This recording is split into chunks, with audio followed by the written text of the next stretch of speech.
नमस्कार मित्रांनो, तुमचे स्वागत आहे श्री स्वामी समर्थ. मित्रांनो, जेव्हाही तुमच्या कुटुंबावर किंवा तुमच्यावर संकट येईल तेव्हा स्वामींचा हा मंत्र बोलायला विसरू नका. हा संकट निवारण मंत्र आहे. जोही भक्त जोही सेवेकरी संकटाच्या काळात किंवा संकट असो किंवा नसो, निरंतर रोज या मंत्राचा जप, या मंत्राचे वाचन करत राहिला तर त्याच्या आयुष्यात कधीच दुःख येत नाही.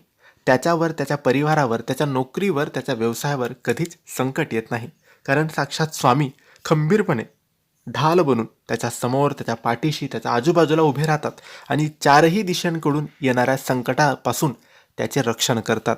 कोणतीही बाधा, अडचण, दुःख, त्या कोणत्याही गोष्टीचा त्रास त्या भक्ताला, त्या सेवेकऱ्याला होऊ देत नाही.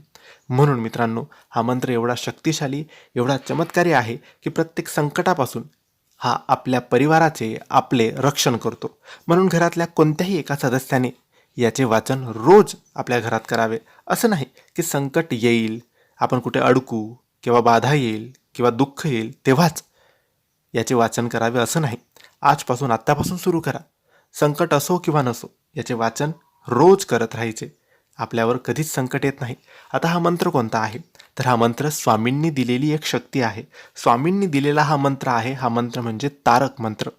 तारक मंत्र गुगलवर तुम्ही फक्त तारक मंत्र लिहून सर्च केलं तरी मराठीमध्ये तुम्हाला तारक मंत्र मिळेल. अगदी सोपा, शक्तिशाली, चमत्कारी हा तारक मंत्र आहे. आता हा किती वेळेस वाचायचा?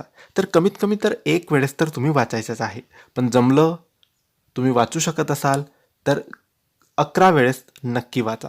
सकाळी वाचला तरी चालेल, संध्याकाळी वाचलं तरी चालेल. कोणत्याही एका वेळेस अगरबत्ती, दिवा लावून तुम्ही या तारक मंत्राचे वाचन तुमच्या घरामध्ये रोज करायचे आहे. कमीत कमी एक वेळेस आणि जास्तीत जास्त 11 वेळेस नक्की करा. लाभ नक्की होतो. धन्यवाद.